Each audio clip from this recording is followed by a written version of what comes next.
Good day, I'm Dr. T and welcome to my home office. So most of my videos on this channel are supplemental educational videos. They're for classes that either don't have a lecture component because they're online classes, or they're a hybrid class, or they're whatever on God's Green Earth 2020 was. And so they're basically either replacing or supplementing the lectures, and they're really geared towards my students. This video series that I'm going to be doing is actually not geared towards my students, although y'all are welcome to listen if you happen to be on here. Instead, the goal here is kind of being a resource that I wish I would have had when I started teaching. And this is kind of a how to teach goals of education, something to get the new instructor like me back in 2010, up and running through the first couple of years until they really get their legs on their feet. So the hope here is that if you're, say, a grad student or somebody getting ready to jump into education, that I will be of help. I'm not going to say this will be a profound benefit to you, but hopefully it'll be mildly useful to you. And just kind of getting some background, especially for those of you who are not familiar.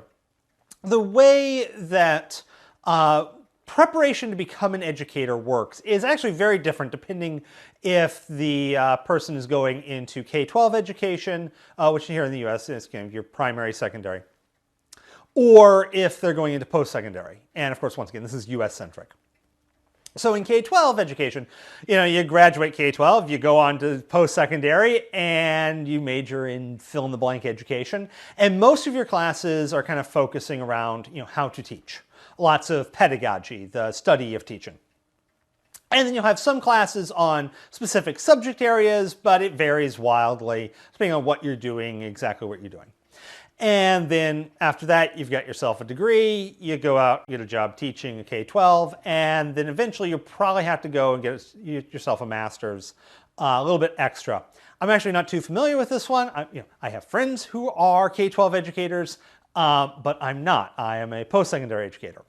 And for us, things are done somewhat differently. We go to college, and typically, after high school, we go to college, we major not in some form of education, but we typically major in the content area that we are in the future going to be teaching. Not necessarily, obviously you can shuffle around some. But for myself, I have a bachelor's in chemistry/biochemistry, and that's what I teach. Well, after that, then going on to grad school, because a bachelor's is not going to cut it if you want to teach at the post-secondary level. And in grad school, either a master's, more often a PhD, either as a clump, skip the master's, go straight to PhD, which is what I did, or do a master's, then a PhD. Depends on the discipline. Different areas do slightly different things for the norm. Some places you need the PhD, some places you don't. But you study the field that you're studying. So I have a PhD in chemistry with kind of a focus towards biochemistry. Notice what's not on this list. There's like no education. I have a couple of education classes from grad school, but not much. And a lot of post-secondary educators get a job teaching and they have had no training on teaching. Now, part of the thing is with a PhD, you're expected to learn whatever you need to know. That's kind of like the whole thing about having a doctorate. You got a doctorate, I don't have to teach anything more, you go figure it out. And that's why we're hiring you, kind of thing. But obviously that's a little bit awkward. This is changing a little bit. Odds are during graduate school, most individuals will have been a teaching assistant for a while. You learn a little bit, but not a lot from being a teaching assistant. So you're left with this rather awkward situation of, okay, now I need to do something that I've never done before. Of course, if you're going tenure track, then you also get to learn how to do, run a lab, apply for grants, write papers, which you will have at least written one paper in grad school. Generally, it's usually required for graduation as well as your thesis/dissertation. And hopefully you'll learn a fair amount of that during postdoc, which is kind of after grad school. You're doing some research underneath a PI, kind of as an apprenticeship. So, hey, more stress. Now, I'm not going to jump into too much with the writing grants, the running the lab, that research stuff, because I'm a lecturer. I did that little bit in grad school and went, never again would be wonderful. You know, I wouldn't mind maybe working under somebody, but I don't want to be a PI. I don't want to write grants. I don't really care to write papers. I wrote my paper. I'm good. So I focus entirely on teaching. And so this series is going to be entirely on teaching. It's not going to be on doing all of the other scholarly work that is involved with a tenure track profession.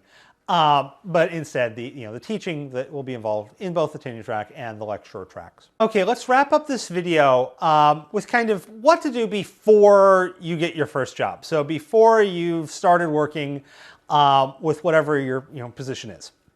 Obviously, you have two agendas. One is to prepare to make sure the transition is smooth, and two is to get a job. Okay, the getting the job obviously is something that's going to change throughout time. And so this one, what I did back in 2010, as well as 2014 and 2011, I can't try to remember the dates, all basically focused around looking for work on a website called higheredjobs.com. To the best of my knowledge, this is still kind of one of the great ways to do this. But it does depend on exactly where you want to teach, what discipline you're doing, etc. So obviously you want to talk to someone who's a little bit more familiar with your expertise. Once again, higheredjobs.com worked great for me. And so you're going to, set up your CV. Remember, for faculty positions, you're probably doing a CV, not a resume. It's slightly different requirements on that. I'll let you look those up. You might need to do a teaching philosophy, which is like one of the most ironic things of, I don't have a teaching philosophy. I've never done this before, which is really, really, really frustrating. But anyways, so you're going to have to set up teaching philosophy, a cover letter, all kinds of stuff. Tons of tutorials on that one. And you start sending it out. Now, what I found for my first job, I sent out over 50 applications. I did not hear back from like 40, 45. They just ghosted me. So odds are you send that application out, it's in the ether, never to be heard from again. It'll probably get looked at and go like, no, we're looking for someone with experience for this entry-level job. Of course.